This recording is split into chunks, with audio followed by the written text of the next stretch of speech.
Here is a glance at our view.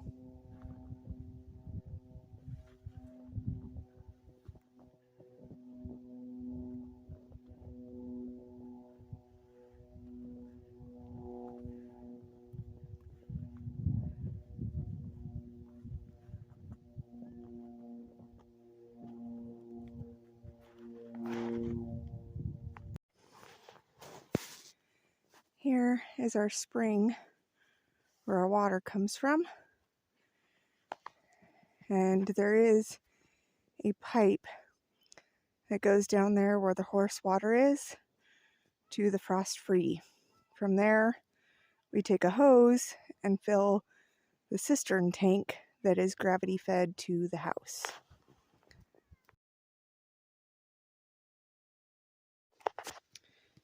Okay, so here is the projects I've been showing you guys so far inside of the greenhouse, what we've gotten done. Then we'll go over here to the inside of the chicken coop.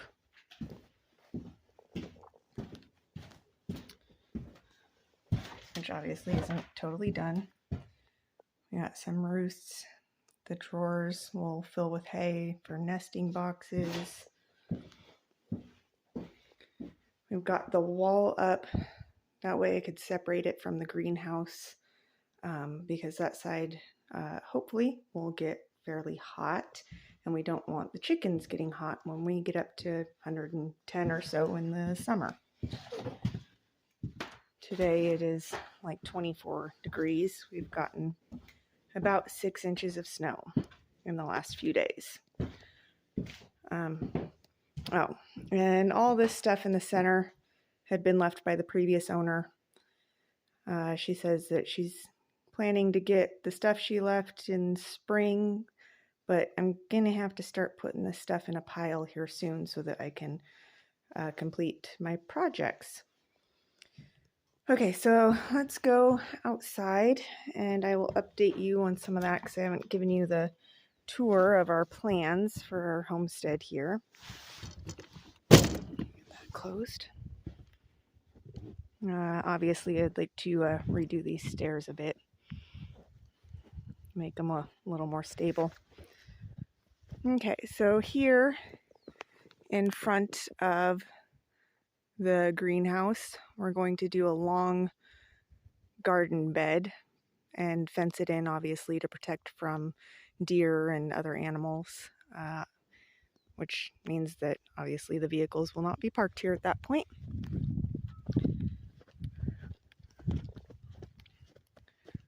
Over here, we're going to do some compost bins.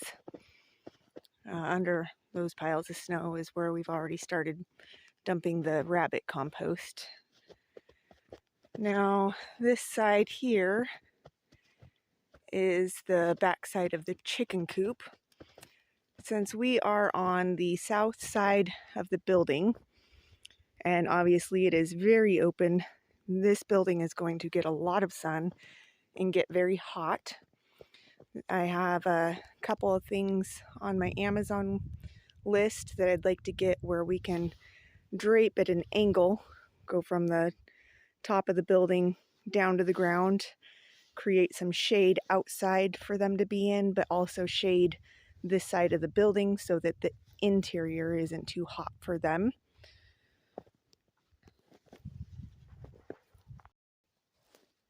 Okay, so that is the outside of the rabbit barn. We've already got some cages in there with 5 rabbits. We have one mama who we are expecting babies from any day, hopefully. Our first litter, very new to this, to do meat rabbits. There will be a lot of changes made to the rabbit barn. We need to add more cages. We want to add some outside areas for them to be able to run in and munch on fresh grass, you know, areas where they can come out of their cages. and not always be cooped up. I want them to be happy animals. There's a lot of work to do to get that done. That is supposed to be leaving. It belongs to the previous owner, which I'm hoping she will move that one of the first things, because right outside that door there, we're going to put some stairs and build the outdoor part of the chicken coop. Okay, here we are over at the horse barn. Well, it's not really a horse barn.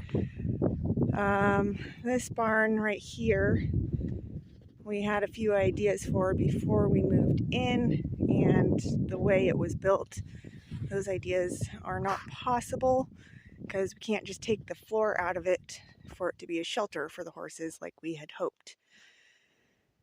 So right now we just have some hay in there.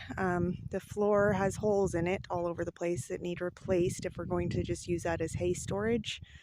Obviously it needs some work to it. Overall, what we would like to do is down there in the corner close to the house, build the horse stalls and shelter, which I really would like to have up for next winter. I do not like not having a shelter, but getting here in September did not leave us enough time to get a lot of stuff taken care of and ready for the winter, considering when we moved in, there wasn't even water going to the house.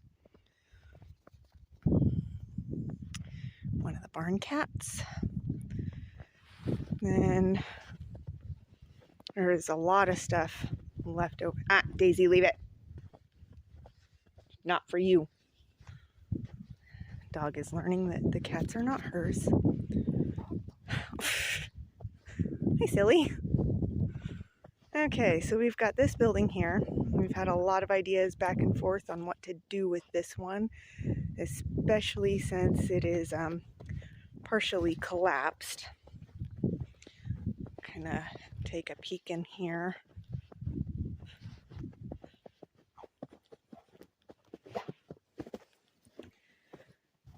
So for the collapsed side here, I think we're going to just tear all of this material off and see what we can salvage to use on the other projects that we need to get done and built. The other side that is not collapsed, just not real well built. I think we're going to brace it up better, and he would like to be able to use it to store the tractor in, and possibly, be able to pull a car into to do oil change or any work that needs to be done, considering we have snow for several months of the year, which it is snowing again. This building here doesn't seem to leak anywhere, which is probably one of the only buildings that doesn't leak. Let's see if I can open it.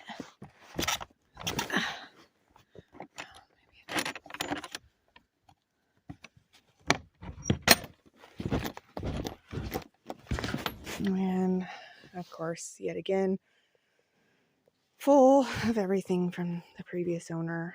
This will have to be cleaned out, but we will probably turn this into the tack room and feed storage for grains and such, once we make sure that no mice are getting in.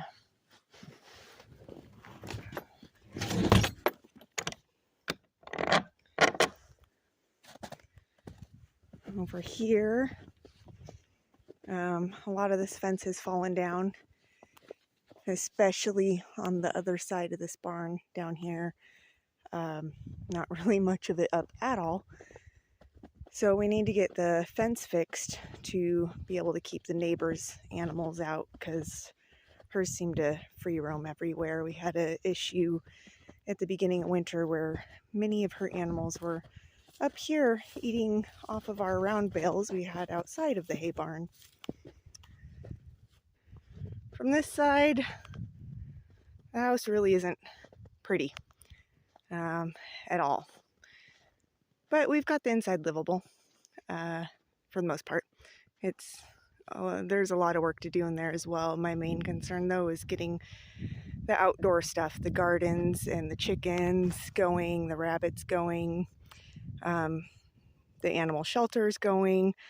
I want all of that in place because to me that's more important and going to be more profitable in the long run is the goal, to have a self-sufficient, profitable homestead to where I won't have to go to work so much, where I can do more work here.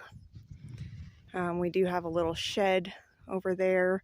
It's the workshop, and then the trailer with the room and a wood stove built off of it. That way, because my father-in-law stayed here with us for a bit, and I think one of our friends might come up and stay with us and help for a little while, because we could really use some extra hands. Daisy, go!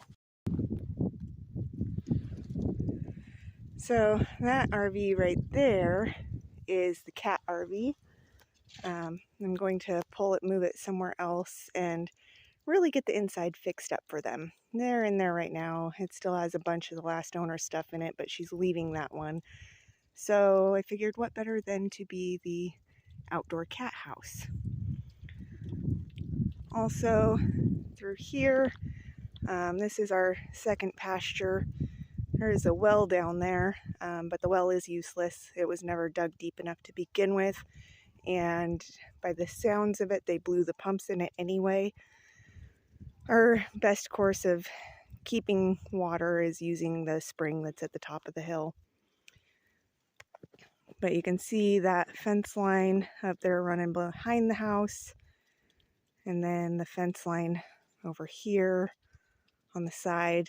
We need to fix a lot of the fences. They're down in areas so that during the spring and summer when the grass is growing, we can alternate pasture for the horses, and that way it saves us on some hay, which has gotten expensive.